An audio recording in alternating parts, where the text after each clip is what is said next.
Welcome to the Practical Mystic Show, where we bring you simple tips and techniques from around the globe to help practical people deal with extraordinary experiences. And now, your favorite scientist, shaman, and sacred clown, and also the show's host, Janine Bolin. Hey, welcome to today's show, where we integrate the world of mysticism into the everyday life using tips, tricks, and techniques of ancient masters as well as modern millennials. If you see things, hear things, and feel things that those around you don't, then this is the show for you. Today's discussion is on that frequently mentioned topic whenever you start talking about spirituality and prayer and how you go about getting peace in your life. Frequently and often, you will start to hear meditation. Meditation seems to be the keystone to an internal life. So let's talk a little bit about that internal life. There's a freedom that comes when you meditate. It brings into your life a peace, and soon that is reflected in your external life. It really is difficult, though, if you're one of those very highly action-oriented people like myself, where it's kind of hard to see how just sitting in one place and doing absolutely nothing can bring about any form of a positive result. I mean, it is something that does occur, but it comes through practice. And because of this practice, because of this meditation, there's a series of side benefits that soon start to alter your interaction with your life. And it actually makes your life easier to manage. Now, first, just a little background on me.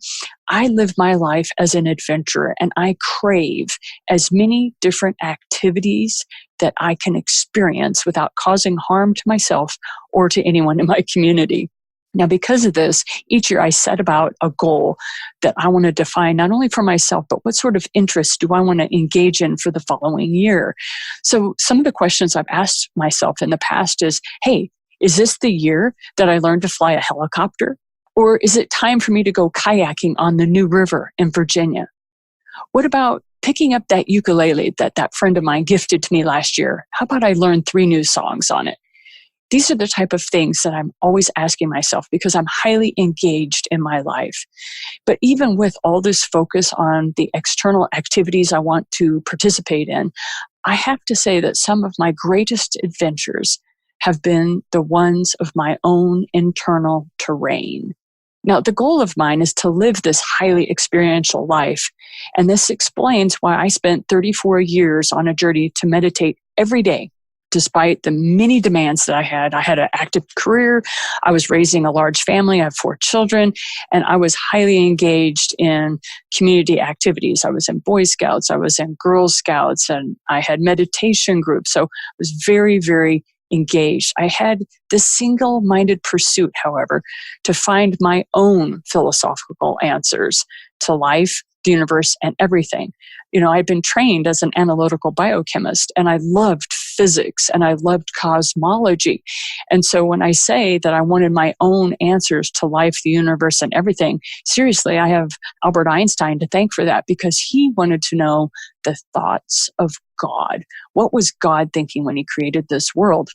And it wasn't said with the tone of what was God thinking? It was more, what were the thoughts of God as he created this universe? So there are a slew of side benefits and effects from meditation, and it started to affect my life, even though my goal was really to figure out why the universe was set up the way it was. It was these unintended consequences that I want to talk to you about a little bit today, because they were such a significant and positive change in my own life. So with all the press and all the talk about meditation over the past few decades, I'm sure at some point you've asked yourself this single question: why should I meditate? Seriously, why should you do this thing where you basically, it kind of goes back to a friend of mine named Barbara, who said this one topic to me. She said, well, when people talk to me about meditation, I always go, don't do something, sit there. Meaning, you kind of have to do a 180-degree turn on your life when it comes to meditation. So what are the advantages? I mean, really, why should you personally meditate? Well, if you just meditate a small amount each day, it can be as little as 3 minutes, and then slowly work up to something more. But really, what are the benefits? So here we go. slowing down. Meditation allows you to slow life down so that you can focus on the most important person in your life. And as you know, that most important person is me. No, the most important person is you, right? But you really need to start, instead of hearing the word you, this is where English is a little crazy. Instead of hearing the word you really need to say, I need to start focusing on me. And for a lot of spiritual people, that sounds egotistical, but it's true. In order for you to create the life that you want, in order for you to have the clarity and the peace that you want, you really need to slow life down so that you focus on the most important person in your world, and that is you. How else can you hear that small, still voice within when you have so much stimulus coming at you from your five senses and your emotions? So you need to slow life down. It's only if it's 3 minutes in that moment of meditation that you do each day when you wake up and before you go to bed at night. The other thing that started happening to me, and remember, I was a scientist during the time when I was working in the scientific community, and I started receiving clarity. It was amazing how my thinking literally changed. And I think you deserve the clarity that meditation can bring to you as well. So in answer to that question of why should I meditate, because I want clarity in my life. In the highly engaged, busy lives that all of us are leading, it's important that we take a little bit of time to learn all that we are experiencing and notice the people and the events around us with a deeper attention, with a clarity of purpose and understanding.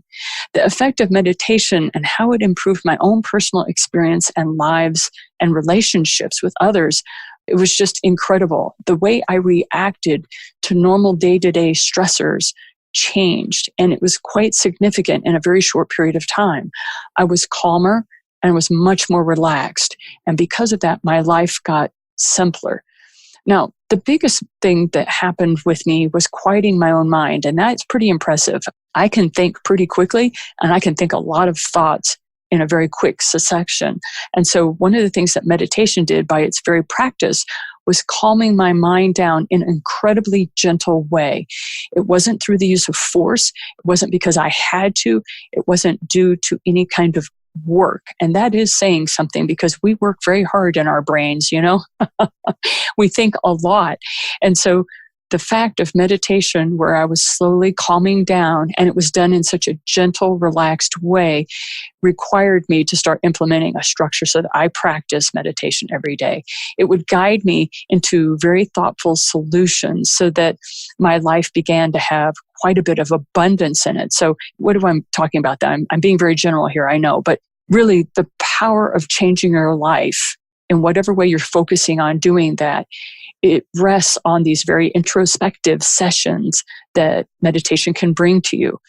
If you don't take the time to just sit and calm the thoughts and give yourself that 3 minutes in the morning and 3 minutes at night where you just do some deep breathing techniques and you meditate, you're not able to really decide what is in your personal best interest as you move forward because there's so many other forces trying to control your thoughts for you or trying to control your life. And so for you personally, I cannot stress enough how important it is that you meditate so you sit with the most important person in your life, which is me, myself, and I. That's what I tell people. It's like, I have a great time if I'm sitting alone. Everybody's like, oh, I'm so sorry that you were sitting alone. And I just kind of giggle because I'm not alone. I'm never alone. I'm with me, myself, and I. And I have a really great time in my own internal landscape. Anyhow, I think one of the best things that happened to me, though, for meditation was how it calmed down my emotional responses to things. Because face it, there were times in life where my emotions really would get the best of me. Anger, fear, there were certain times of high distress, overly excited about things, or people around me being overly excited. Even anticipation and eagerness were calmed so that it was manageable. I wasn't having these huge spikes of emotion. Instead, there was a calming instead of having such a complex bag of flavors and reactions like you have a big bag of Jellybeans. Instead of me popping like 5 crazy different types of Jellybeans into my mouth and trying to figure out all the flavors, what happened with meditation was it calmed it down so that as each emotion came in, I could digest it and appreciate it and enjoy it, each flavor of emotion. And yes, there are times where I'm not going to say I enjoy fear or I enjoy anger or enjoy distress, but when they would come to me, they would pass quicker. They would cause a less agitation to my peace and my state of mind because of the habit of meditation. The thing that happened was that over time, I was no longer on an emotional roller coaster, and I was more harmonized with the life that I was experiencing with the practice. The last couple of points I want to make is more about self-awareness and how you grow in self-awareness. In order for you to bring about the life that you really crave, you need to have self-awareness. That is the key. Now, the tool is meditation, but the key to changing your life to the way that you want it is self-awareness. And by learning more about yourself, and that's done through the meditation process, you'll be able to then make those life-altering decisions, and you're doing it while standing on firm ground.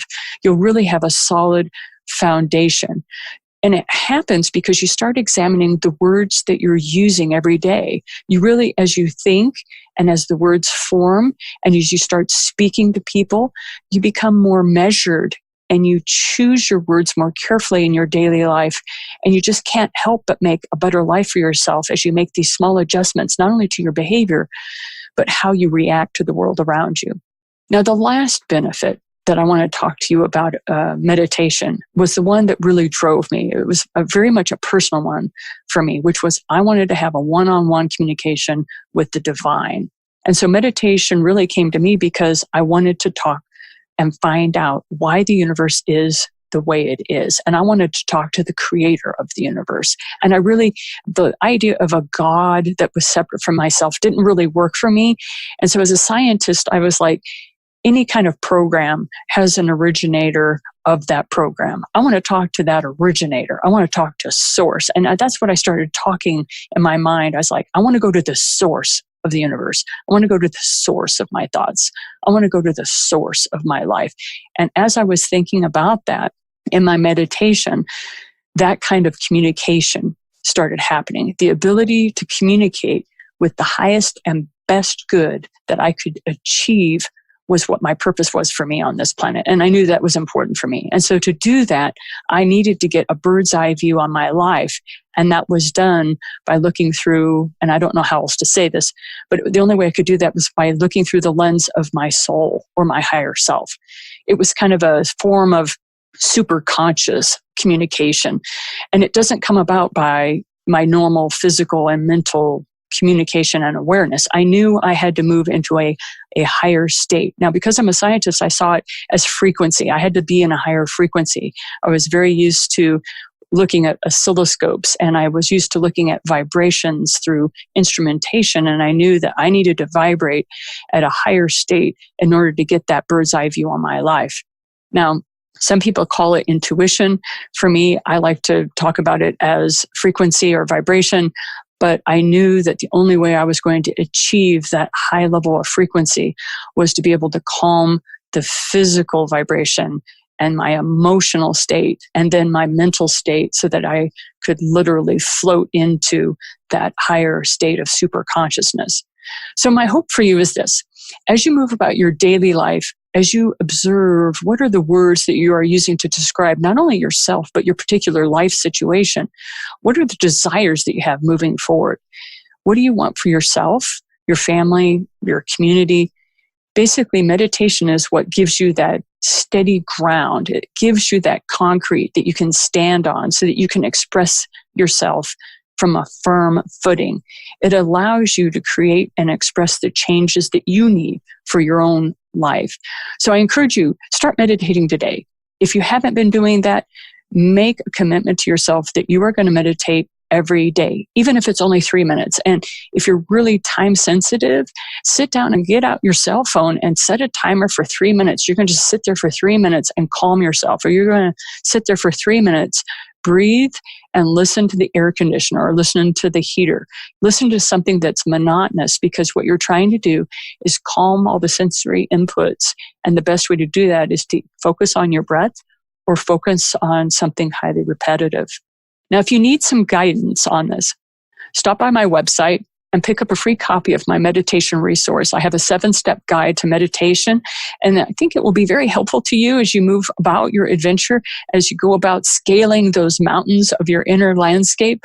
I wish you the best of luck.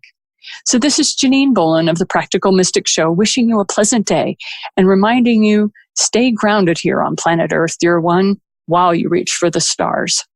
So this is Janine Bolin of the Practical Mystic Show, wishing you, hey, have a pleasant day.